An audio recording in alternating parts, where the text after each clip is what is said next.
मेरा नाम शालिनी है। मैं एक बहुत बड़े ख़ानदान में पैदा हुई। मैं 4 भाइयों की इकलौती बहन थी। हम लोग जॉइंट फैमिली में रहते थे। हमारा घर बहुत छोटा था, यूं कहिए 2 फ्लोर पर बना हुआ था। एक फ्लोर पर दादा दादी, बड़ी माँ, बड़े पापा और उनके साथ मेरी 2 बुआ भी रहती थीं, और नीचे वाले फ्लोर पर मेरे बड़े चाचा की फैमिली और छोटे चाचा की फैमिली रहती थी। हम सब की फैमिली भी बहुत बड़ी थी, सबके बहुत ज़्यादा बच्चे थे। इस हिसाब से हमारा घर बहुत छोटा था। सबके आने जाने का समय भी अलग अलग था। सब अपने समय के हिसाब से आते जाते थे। हर समय घर में शोर रहता था, और सबसे ज़्यादा शोर तो मंजली चाची करती थी। उनके बच्चे बहुत ज़्यादा शरारती थे, हर समय चाची को परेशान करते रहते थे। मैं तो चाची पर बहुत प्राउड फील करती थी कि वो कैसे अपने नकचढ़े पति और शरारती बच्चों को संभाल रही हैं। मैं तो थोड़े समय में ही इन सब से परेशान हो जाती। चाची न सिर्फ अपने परिवार को संभालती, बल्कि उसके साथ साथ बड़ी माँ की कैंची जैसी ज़बान से भी परेशान रहती थीं। असल में बात ये थी कि बड़ी माँ और मंजली चाची आपस में कज़िन्स थीं, और उनकी माँ की भी आपस में कभी नहीं बनी थी। यही वजह थी कि उन दोनों की भी कभी नहीं बनी, और ये बात ख़ानदान में सबको पता थी। दोनों के मिजाज भी बहुत गर्म थे, इसलिए कोई हार मानने को तैयार ही नहीं होता था। किसी न किसी बात पर दोनों में रोज़ झगड़ा होना ही था, और जिस दिन दोनों में झगड़ा होता उस दिन दोनों के पति को भूखा ही सोना पड़ता था। मेरी चाची का बड़ा बेटा समीर मेरी ही उम्र का था और बहुत ज़्यादा शरारती था, लेकिन वो शरारती के साथ साथ जिम्मेदार भी था। उसके और भाई बहन छोटे थे, इस वजह से हम दोनों बचपन से ही साथ रहे, साथ में खेले कूदे। हमारा बचपन साथ में ही गुजरा। हम एक ही स्कूल में पढ़ते थे। वो जितना शरारती था, मैं उतनी ही बेवकूफ़, सीधी साधी और मासूम, लेकिन वो मेरा बहुत ख्याल रखता था। स्कूल में भी हम लंच साथ ही करते थे। अगर कोई मुझे परेशान करता तो वो उसको बहुत मारता। वो मेरे लिए बहुत ज़्यादा सीरियस था। एग्ज़ाम में भी वो मेरी मदद करता। वो मुझसे एक क्लास आगे था, क्योंकि मेरा एडमिशन मेरे पेरेंट्स ने देर से कराया था। मेरी स्कूल में एक ही दोस्त थी, उसका नाम गीता था। वो समीर की भी दोस्त थी। हम तीनों बहुत अच्छे दोस्त थे और पूरे स्कूल में मशहूर थे। गीता हमारे घर के पास ही रहती थी। हमारी दोस्ती कोई तोड़ नहीं सकता था। जब हमारा स्कूल कंप्लीट हुआ तो हम कुछ समय के लिए फ्री थे। समीर हमसे 1 साल आगे था, इसलिए वो कॉलेज के पहले साल में था। मेरा और गीता का इरादा भी इसी कॉलेज में एडमिशन लेने का था, लेकिन एडमिशन में अभी कुछ समय था। तब तक के लिए हमने अपने घर के पास में ही एक सिलाई सेंटर ज्वाइन कर लिया। हम सुबह में सेंटर जाते और दोपहर तक वापस आ जाते। घर के हालात वैसे ही थे। बड़ी माँ की लड़ाइयाँ ख़त्म ही नहीं होती थीं, और ख़ासकर चाची से उनके झगड़े तो पूरा मोहल्ला ही सुनता था। हालांकि कज़िन होने के नाते दोनों को आपस में बहनों की तरह प्यार से रहना चाहिए था, मगर उनकी लड़ाई ख़त्म ही नहीं होती थी। समीर भी अपनी माँ को समझा समझा कर थक चुका था।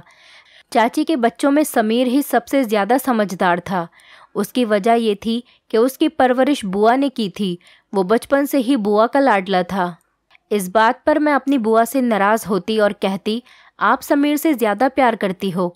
वो हंस के कहती, तुम दोनों ही मेरी जान हो और मुझे बहुत प्यारे हो। खैर, बचपन तो अच्छी यादों के साथ गुजर गया, लेकिन असल मुश्किलों का सामना तो बड़े होने के बाद करना पड़ता है। मेरे साथ भी ऐसा ही हुआ। मेरी ज़िंदगी में एक ऐसा समय आया कि मेरे पास जीने के लिए 2 ही रास्ते थे, एक सही और एक गलत। और उस समय मैंने अपनी ज़िद और घरवालों की लापरवाही की वजह से गलत रास्ता चुना। मैं उस समय ये नहीं समझी कि आज जो रास्ता मैं दुनिया की चमक को देखकर चल रही हूँ वो मुझे बर्बाद कर देगा, जहाँ पर कदम कदम पर मेरा अस्तित्व छलनी होगा। मगर मैंने अपनी ज़िद में वो सब कुछ किया। मैं शुरू से ही नाजुक मिजाज की थी। किसी की ज़रा सी बात को अपने दिल से लगा लेती थी और घंटों उस बात को सोचकर रोती रहती। घर पर भी अगर मुझे कोई कुछ कह देता तो मैं सबसे नाराज़ होकर खुद को कमरे में बंद कर लेती। और मुझे समीर ही मनाता था। वो मुझे बहुत अच्छे से जानता था, मेरी हर बात बिना कहे समझ जाता था। लेकिन मेरी ज़िंदगी के सबसे ख़राब समय में वो मेरे साथ नहीं था। जब मुझे उसकी सबसे ज़्यादा ज़रूरत थी, वो ना जाने कहाँ चला गया था। खैर, हम दोनों ने अपना सिलाई का कोर्स पूरा किया और कॉलेज में एडमिशन ले लिया। अब हम तीनों साथ जाने लगे। समीर ने पहले दिन हमारी बहुत मदद की, इसीलिए हमें कोई परेशानी नहीं हुई। वो हमारा बहुत अच्छा दोस्त था।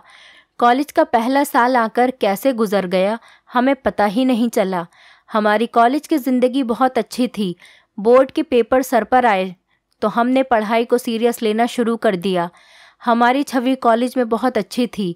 हम अपने टीचर के हमेशा से पसंदीदा रहे।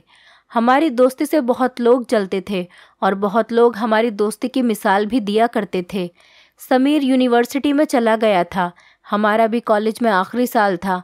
अगले साल से हमारा भी यूनिवर्सिटी में एडमिशन हो जाना था। मैंने और गीता ने बहुत कुछ सोच रखा था। यूनिवर्सिटी के दूसरे साल ही गीता चली गई थी। उसके पिता का तबादला हो गया था। अब मैं और समीर ही रह गए थे। उन्हीं दिनों मेरा एक रिश्ता आया और मेरे घर वालों ने मेरी मंगनी कर दी। अचानक से मेरे घर वालों ने मेरी शादी का फैसला कर दिया। इससे मैं बहुत हैरान थी। खैर, मेरी शादी की तैयारी शुरू हो गई। मैं महसूस कर रही थी कि समीर बहुत उदास रहने लगा था। मेरी शादी से कुछ दिन पहले वो चला गया था। उसने ना जाने कब अपना पासपोर्ट और वीज़ा बनवाया और किसी को खबर भी नहीं हुई, और वो हम सबको छोड़कर बहुत दूर चला गया। उसके इस अचानक से लिए फैसले ने मुझे बहुत कुछ सोचने पर मजबूर कर दिया। खैर, फिर मेरी शादी हो गई और मैं नए घर में एक नए लोगों में आ गई। शुरू में सब कुछ बहुत अच्छा था, लेकिन जैसे जैसे टाइम आगे बढ़ा सब लोग बदलने लगे। उन्हीं दिनों में हमारे घर में एक भिखारन आने लगी। मैं भी उसे रोज़ खाना देती थी, जिसके बाद वो मेरे पेट पर हाथ फेरती और पहले मुझे लगा कि वो मुझे संतान की दुआ देती है, लेकिन वो मेरे पेट पर कुछ लिखती थी, जिसकी वजह से मुझे पेट पर हल्का सा दर्द भी होता था। मैं उसके जाने के बाद पेट से कुर्ता हटाकर देखती तो वहाँ की खाल सुर्ख होती। ये सिलसिला चलता रहा। जैसे जैसे समय आगे बढ़ता रहा, मेरे पति का रवैया भी बदलने लगा। मैं इससे बहुत परेशान रहने लगी। वो मुझसे बात भी नहीं करता था। कब वो मुझसे इतनी दूर चला गया पता ही नहीं चला। मैं बहुत परेशान रहने लगी थी। मुझे समझ में नहीं आ रहा था कि मैंने ऐसा क्या कर दिया जो वो मेरे साथ ऐसा बर्ताव कर रहा है। कई दिन इसी सोच में बीत गए। एक दिन मेरी माँ मुझसे मिलने के लिए आई। वो मेरी हालत देखकर मुझसे बोली, क्या हुआ, तुमने अपना ऐसा हाल क्यों बना रखा है? मैंने उन्हें अपने पति में बर्ताव के बारे में बताया। उन्होंने मुझे समझाया कि बेटी सब्र करो, सब कुछ ठीक हो जाएगा। मैंने सोच लिया था कि आज मैं अपने पति से इस बारे में बात करके रहूँगी, लेकिन इससे पहले मैं कोई बात करती वो हो गया जिसके बारे में मैंने कभी सोचा भी नहीं था। मेरा पति बहुत गुस्से में घर आया। आते के साथ ही उसने मुझे बुलाया। मैं तो उसकी इतनी तेज़ आवाज़ सुनकर ही डर गई। मैं किचन से भागकर कमरे में आई। वो बहुत गुस्से में था। मुझे देखते ही बोला, मेरे पीछे तुम किसके साथ मुकाला करती फिर रही हो? मैंने कहा, ये आप क्या कह रहे हैं? मेरी बात सुनकर वो मेरे बालों को पकड़कर बोला, इतनी सीधी मत बनो। तुम मेरे पीछे जो भी कांड करती हो वो सब कुछ मुझे पता है, और जो भिखारन के भेष में तुम्हारे घर में आशिक आते हैं, मुझे सब कुछ पता है। तुम क्या सोचती हो तुम मेरे पीठ पीछे गुल खिलाती रहोगी और मुझे कुछ पता भी नहीं चलेगा?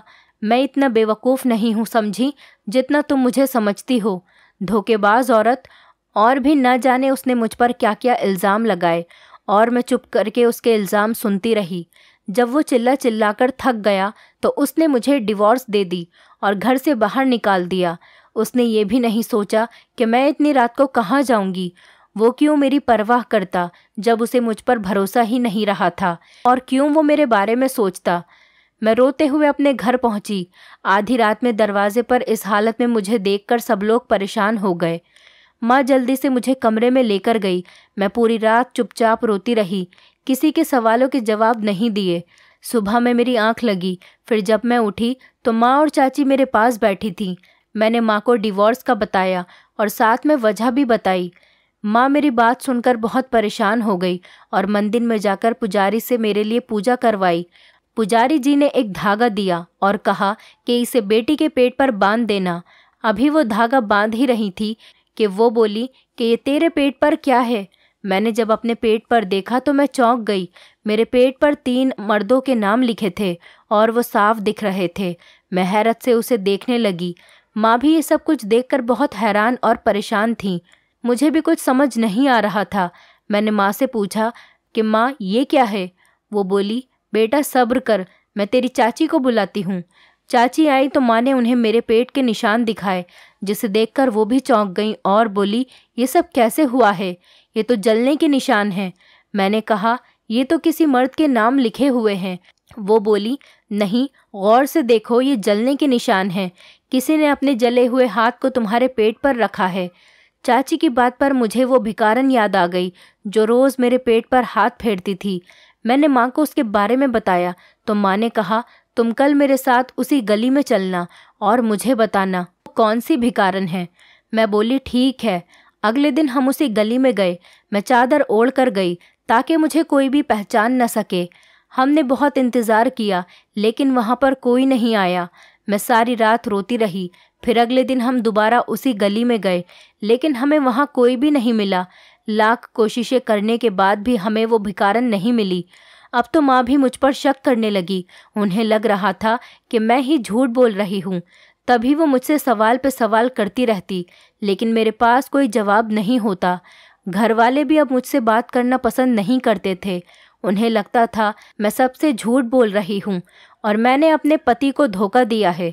सब मुझे शक की निगाहों से देखते थे। कोई मेरा भरोसा नहीं कर रहा था, जिसकी वजह से मैं टूटने लगी थी। समीर भी यहाँ नहीं था और मेरा उससे कोई कांटेक्ट भी नहीं था, लेकिन अगर वो यहाँ होता तो मेरा भरोसा ज़रूर करता। पूरी दुनिया भी मेरे खिलाफ होती तो तब भी मेरा ही भरोसा करता। सबकी बात छोड़कर वो मेरी ही बात मानता। मगर यहाँ तो अपने घर वालों को ही भरोसा नहीं रहा था। जिन भाइयों की मैं लाडली थी वो अब मुझे देखते भी नहीं थे। मैं सबके लिए अजनबी हो गई थी। किसी को मेरी कोई परवाह ही नहीं थी। किसी को मुझसे कोई लगाव नहीं रहा था। ऐसा लगता था जैसे मैं उनकी कुछ लगती ही नहीं हूँ। कैसे एक पल में सब कुछ बदल गया। मेरे घर वाले मुझसे दूर हो गए और सब घर वालों और मेरे बीच इतने फासले हो गए थे। क्या कोई अपना ऐसा करता है जिसको अपने हाथों से पाला हो, खुद उसकी परवरिश की हो, उस पे भरोसा करना क्या इतना मुश्किल होता है? जब हमें हमारे अपनों की सबसे ज़्यादा ज़रूरत होती है तभी क्यों सब हमसे मुंह मोड़ लेते हैं? क्यों वो खुद को हमसे इतना दूर कर देते हैं कि चाहकर भी हम उनसे कुछ नहीं कह सकते? कभी कभी ज़िंदगी इतना क्यों थका देती है? क्यों हमारे इतने इम्तिहान लेती है कि अपना अस्तित्व बुरा लगने लगता है? मैं भी ज़िंदगी के उस मोड़ पर खड़ी थी जहाँ मैं सब कुछ खो चुकी थी। अपनों का प्यार, उनका भरोसा, उनका साथ, सब कुछ मुझसे दूर हो गया था। मेरी एक आह पर तड़प उठने वाले आज मुझसे मुंह मोड़ गए थे। कभी कभी मैं सोचती थी कि क्या सब मुझसे झूठा प्यार करते थे? किसी को मेरी फिक्र ही नहीं थी, इसीलिए सब मुझसे इतनी जल्दी बेगाने हो गए थे। कभी कभी इतनी घुटन महसूस होती कि मेरा दिल करता मैं यहाँ से कहीं बहुत दूर चली जाऊँ, लेकिन मैं जाती भी तो कहाँ? मेरे पास कोई ठिकाना भी तो नहीं था। घर वालों की नाराज़गी और ऊपर से बड़ी माँ के तानों ने मेरा जीना मुश्किल कर दिया था। वो हर आने जाने वाले मेहमान को खासकर अपने पास बैठाकर मेरी बातें करती और दिखावे की हमदर्दी जताती। ख़ानदान में हर जगह मेरी ही बातें होती थीं। शादियों में भी रिश्तेदार मेरी ही बातें करते थे। मैंने इन सब से तंग आकर अपने आप को एक कमरे में बंद कर लिया था। मैं वहीं खाना खाती थी और बिना काम के कमरे से नहीं निकलती थी। मेरी ज़िंदगी वहीं बंद होकर रह गई थी। घर वाले भी मुझे अपने साथ बैठाना पसंद नहीं करते थे और अगर वो कहीं जाते थे तो मुझे घर पर ही छोड़कर जाते थे। चाची जो मुझ पर जान वारती थी अब अपने बच्चों को मुझसे दूर रखने लगी थी। सब ने मुझे अछूत समझ लिया था। एक दिन तो हद हो गई। मैं किसी काम से कमरे से बाहर गई तो मैंने सुना मेरी चाची और मेरी माँ किचन में हल्के हल्के बातें कर रही हैं। वो कह रही थी कि शालिनी के बर्तन भी अलग कर दो। मैं ये सुनकर बहुत बुरी तरह रो पड़ी और मुझे बहुत अफसोस हुआ। मैं पूरी रात रोते रहने के बाद अगली सुबह में एक नई सोच के साथ उठी। मैंने भी सोच लिया था जब ये लोग मेरी परवाह नहीं करते तो मैं भी इनकी परवाह नहीं करूँगी। मेरे अंदर अजीब सी बेचैनी थी। मैंने अब हर वो काम करने का सोच लिया था जो इन लोगों को दुख दे, क्योंकि ये लोग जो मेरे चरित्र पर उंगली उठाते थे अब मैं इन लोगों को इसका मतलब बताऊंगी। मेरे अंदर गलत ख्यालात जन्म ले रहे थे। मेरा दिल कर रहा था कि मैं सबके सामने खुद को जाहिर कर दूं। मैं नहीं जानती थी कि मैं ऐसा क्यों सोच रही हूँ, लेकिन इस सब का नतीजा ये हुआ कि मैंने शोबिस की दुनिया में कदम रख लिया था। ये एक ऐसी खबर थी जिसने पूरे ख़ानदान पर बम गिरा दिया था। मेरे घर वाले पहले ही मुझसे वास्ता नहीं रखते थे, अब उन्होंने मुझे घर से निकाल दिया था। मगर मुझे अब इस सब से कोई फ़र्क नहीं पड़ता था, क्योंकि मैंने पहले ही सोच रखा था कि मेरे साथ यही सब होगा। मैं उस समय भी यही सोच रही थी कि अगर उन्हें मेरा ख्याल होगा तो मुझे ज़रूर रोकेंगे, और उनके रोकने से मैं रुक जाती, उनका कहना मान लेती, क्योंकि अभी मैं इतना आगे नहीं गई थी कि मेरे पास वापसी का रास्ता न हो। मगर मेरे इन गलत रास्ते पर बढ़ते कदमों को किसी ने नहीं रोका था, और ना ही किसी को मेरा ख्याल आया। पहली बार मैंने शोबिस की दुनिया में जाने का तब सोचा था जब मैं खुद को बदलने के लिए पार्लर में गई। उस समय वहाँ एक मॉडलिंग एजेंसी की ओनर भी थी। मेरी उससे बात हुई। उसने मुझे बताया कि हमारी कंपनी नई मॉडल्स ढूंढ रही है, क्या तुम हमारी मॉडल बनोगी? मैंने कुछ देर सोचकर कहा कि नहीं। उसने मेरी बात नहीं सुनी और वो मुझे अपना कार्ड देकर बोली, जब तुम्हारा इरादा बदल जाए हमारे ऑफिस आ जाना। उस दिन कार्ड रखते हुए मैंने ये नहीं सोचा था, मगर उस दिन जब मैं घर पहुंची तो सबने मेरे मेकअप वाले चेहरे और कटे हुए बाल देखकर मुझे बुरा भला कहना शुरू कर दिया। उनके लिए मैं एक आवारा लड़की थी और बहुत बेशर्म थी, जो इतना कुछ हो जाने के बाद भी खुद को संवारने में लगी थी। मैं उस दिन उनसे पूछना चाहती थी कि क्या इतना सब किया है मैंने, जिसकी इतनी बड़ी सज़ा मुझे मिल रही है, मगर कोई मेरी सुनता ही नहीं था, और जो सुनता था वो तो बहुत दूर था। उस समय मुझे समीर की बहुत याद आई। अगर वो होता तो सबके सामने मेरे साथ खड़ा हो जाता, मुझे मान देता, मेरा भरोसा करता, मगर वो तो यहाँ पर था ही नहीं। उसे तो शायद कुछ पता ही नहीं था कि यहाँ मेरे साथ क्या हो रहा है। मैंने उस दिन अपने आप को गौर से देखा। उस औरत का कहना था कि मैं मॉडलिंग की दुनिया में तहलका मचा सकती हूँ। मेरा चेहरा खूबसूरत है। मैं पूरी रात सोचती रही। अगली सुबह मैं चुपके से उसके ऑफिस चली गई। उन्होंने मेरा मेकओवर किया और मुझे पूरा बदल दिया, और मेरे कुछ फ़ोटो लिए। और जब मैं घर आ रही थी तो शूट के एडवांस पैसे मेरे पर्स में थे। मेरे अंदर अजीब सी बेचैनी थी, और मेरे इस कदम का नतीजा ये निकला कि मेरे घर वालों ने मुझे रोकने के बजाय मुझे घर से निकाल दिया, जिससे मैं इस दलदल में फंसती चली गई। मैं अब एक फ्लैट में रह रही थी। मेरे घर वालों ने सारे रिश्ते मुझसे ख़त्म कर दिए थे। अब मैं एक अच्छी मॉडल बन गई थी। लोगों को मेरे चेहरे से ज़्यादा मेरी आंखें पसंद आती थीं, जिसमें उदासी थी। यही वजह थी कि मेरे चाहने वाले बढ़ते जा रहे थे। अब मैं फ्लैट से निकलकर बंगले में रहने लगी थी। वैसे मेरे पास सब कुछ था, बस घर वालों का साथ नहीं था। एक दिन अचानक गीता का फ़ोन आया। वो बोली, यार ये तू किस रास्ते पर चल रही है? तू तो बिल्कुल भी ऐसी नहीं है। उस समीर ने भी तुझे नहीं रोका? मैंने गहरी सांस ली और उसे सारी बात बताई। वो बोली, देखो तुम्हारे साथ जो हुआ गलत हुआ, मगर बदले में तुमने भी अपने लिए गलत राह ही चुन ली, और तुम अगर समीर को नहीं ठुकराती तो तुम्हारे साथ ऐसा नहीं होता। मैंने कहा, क्या मतलब है तुम्हारा? मैंने उसे कब ठुकराया? वो तो मेरा सबसे अच्छा दोस्त था। वो बोली, यही तो गलती की है तुमने। तुम उसे अपना दोस्त मानती रहीं, और वो तुम्हें दोस्त से ज़्यादा समझता था। तुमने कभी सोचा कि वो तुम्हारी शादी का सुन के चला क्यों गया? इसीलिए क्योंकि वो तुमसे मोहब्बत करता था। तुम कभी नहीं समझ पाई, लेकिन मैंने उसकी आंखों में तुम्हारे लिए बेतहाशा मोहब्बत देखी है। उसे तो तुम्हारे अब के हालात के बारे में भी नहीं पता। जानती हो, तुम्हारी चाची उसकी मोहब्बत के बारे में अच्छे से जानती थीं, मगर वो नहीं चाहती थीं कि समीर की शादी तुमसे हो। वो उसकी शादी अमीर लड़की से कराना चाहती थीं। इसीलिए उन्होंने तुम्हारी माँ से कहकर तुम्हारी शादी जल्दी करवा दी। मैं ये सब तुम्हें बताकर परेशान नहीं करना चाहती थी, मगर जिस रास्ते पर तुम चल रही हो वो तुम्हारे लिए गलत है। बेहतर होगा तुम अपने कदम वापस ले लो। उस दिन सारा दिन मैं गीता की बातों को सोचती रही। क्या सच में समीर मुझसे प्यार करता था? अगर करता था तो मुझे क्यों नहीं बताया, और उसने मुझे इतनी आसानी से क्यों किसी और का होने दिया? उसने एक बार भी मुझे क्यों नहीं बताया कि वो मुझसे मोहब्बत करता है? उसने अपने कदम पीछे क्यों हटा लिए? वो रात फैसले की रात थी। वो मेरी कितनी फिक्र करता था, और मैं पागल कुछ समझ ही नहीं पाई। वो लाखों में नहीं करोड़ों में एक था। मुझे आज भी याद है यूनिवर्सिटी की कितनी लड़कियां उस पर मरती थीं, मगर वो किसी को देखता भी नहीं था। वो हमसे सीनियर था, लेकिन हमारे साथ ही रहता था। वो पढ़ाई में भी मेरी मदद करता था। गीता के जाने के बाद भी वो मेरे साथ ही रहता था।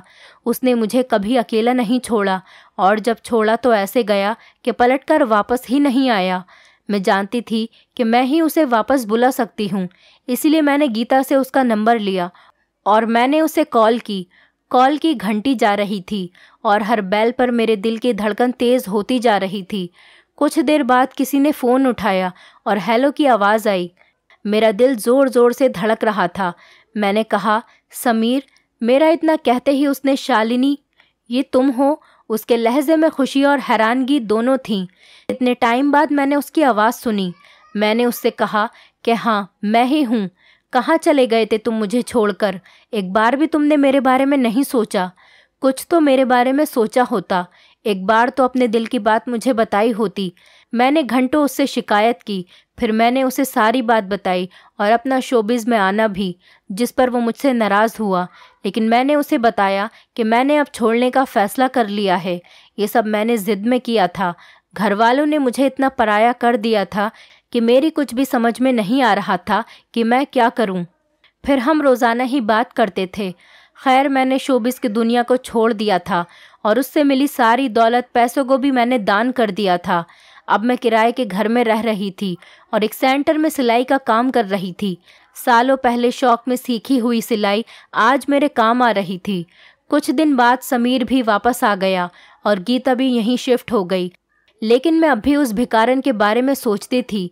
आखिरकार एक दिन वो मुझे मिल ही गई और तब मुझे पता चला वो औरत नहीं, मर्द है।